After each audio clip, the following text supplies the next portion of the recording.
الحمدللہ رب العالمین والصلاة والسلام علی سید الانبیاء والمرسلین اما بعد فاعوذ باللہ من الشیطان الرجیم بسم اللہ الرحمن الرحیم۔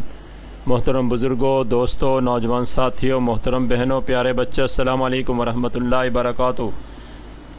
آج کی ویڈیو میں ماہ ربیع الاول شریف کے فضائل بیان کیے جائیں گے۔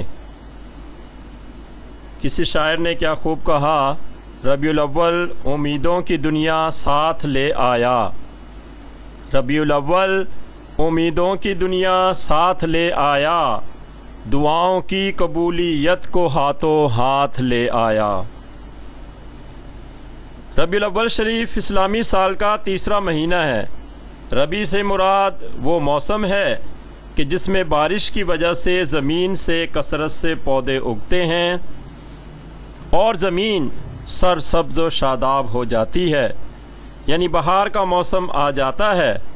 اہل عرب جب مہینوں کے نام رکھنے لگے تو چونکہ ان دنوں میں کچھ عرصے تک بہار کا موسم اسی ماہ میں آتا تھا، تو اسی مناسبت سے اس کا نام ماہ ربیع الاول رکھ دیا گیا۔ یہ اس ماہ کے ظاہری معنی ہوئے اور روحانی طور پر اس ماہ کو ربیع الاول اس لیے قرار دیا جا سکتا ہے کہ اس ماہ میں اللہ کے نبی صلی اللہ تعالیٰ علیہ وسلم اللہ کی سب سے بڑی رحمت بن کر دنیا میں تشریف لائے، کیونکہ آپ کی آمد سے قبل بت پرستی، شراب نوشی، قتل و ظلم وغیرہ کو بڑا عروج حاصل تھا۔ انسانیت سسک رہی تھی، مظلوم ہاتھ اٹھا کر اللہ سے رحم کی درخواست کر رہا تھا، اور دنیا میں ظلم و ستم، کفر و جہالت کا گھٹا ٹوپ اندھیرا چھایا ہوا تھا، یا دوسرے لفظوں میں بھرپور خزاں کا موسم کئی ہزار سال سے چھایا ہوا تھا۔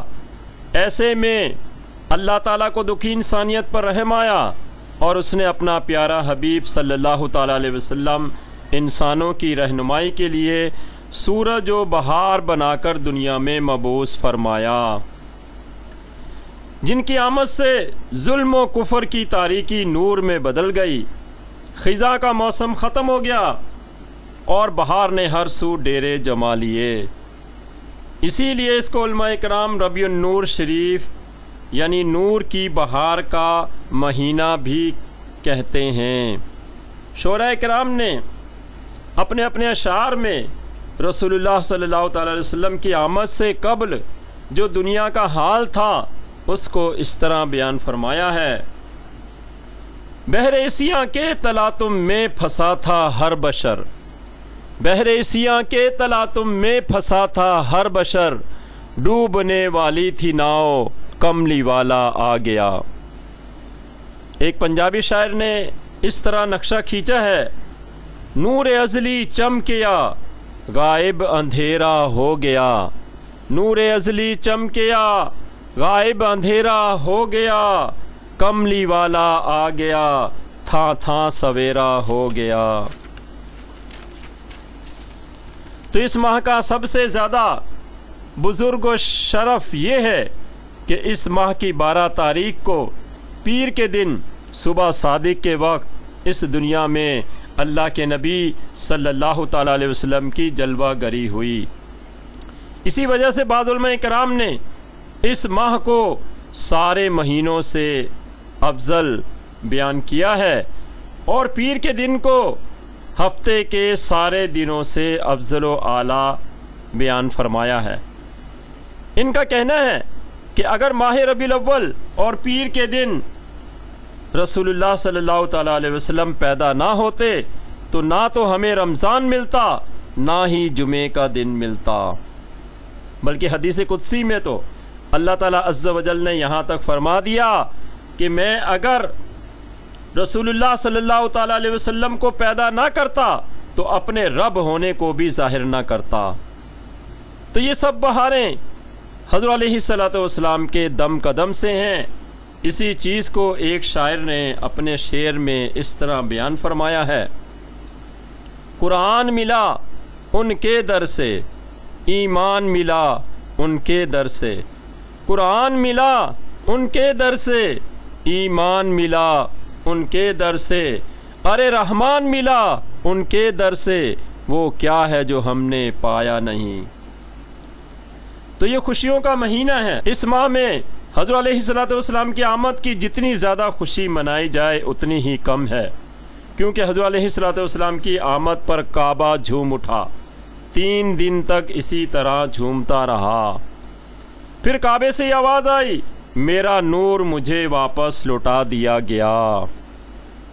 بزم کون و مکان کو سجایا گیا۔ شب میلاد اللہ تعالیٰ عز و جل نے ملائکہ کو حکم دیا کہ آسمانوں اور بہشتوں کے تمام دروازے کھول دو۔ فرشتے سرکار صلی اللہ تعالی وسلم کی آمد کی مبارکباد ایک دوسرے کو دینے لگے۔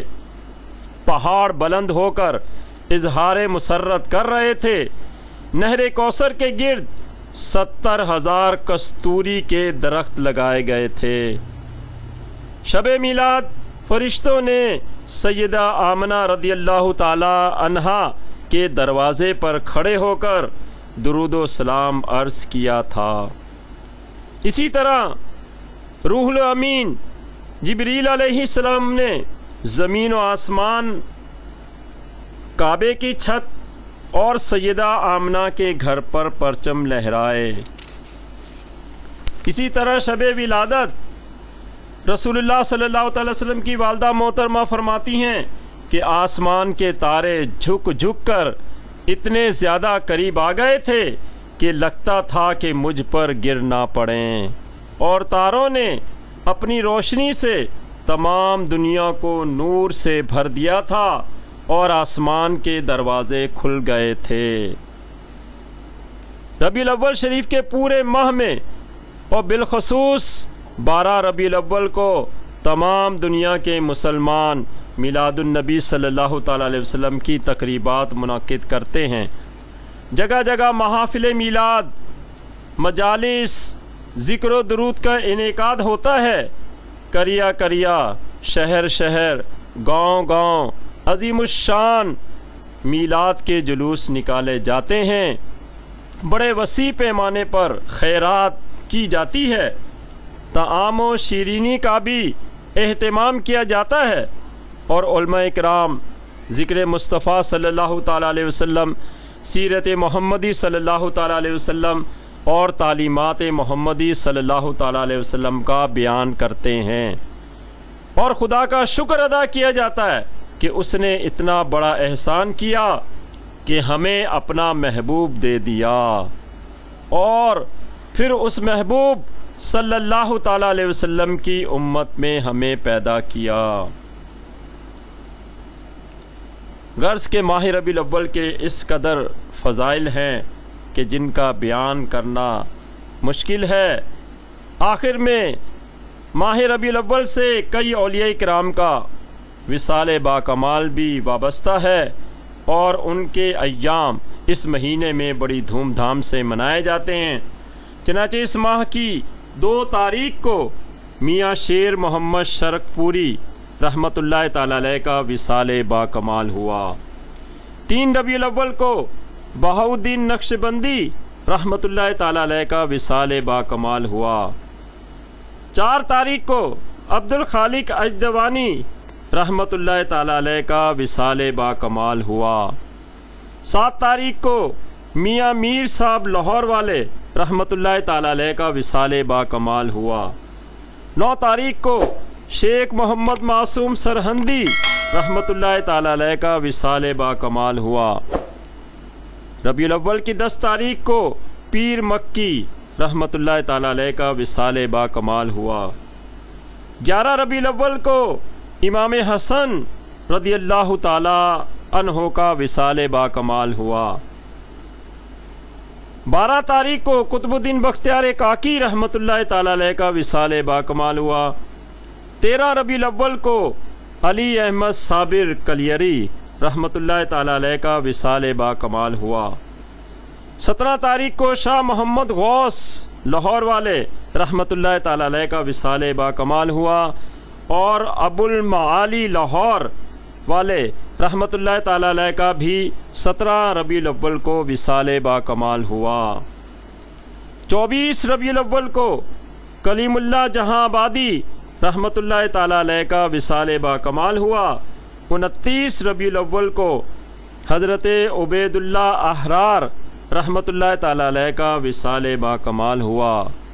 خداوند عالم ہمیں رسول اللہ صلی اللہ تعالی وسلم کے آمد کے مہینے ربیع الاول کا جشن شایان شان طریقے سے منانے کی توفیق عطا فرمائے، اور سب سے بڑھ کر آقائے دو عالم اور اس ماہ میں جتنے بزرگان دین وصال فرمائے ہیں ان کے نقش قدم پر چلنے کی اور ان کی طرح دین اسلام کی خدمت کرنے کی توفیق عطا فرمائے۔ آمین بجاہ النبی الامین صلی اللہ تعالی علیہ وسلم، وما علینا الا البلاغ۔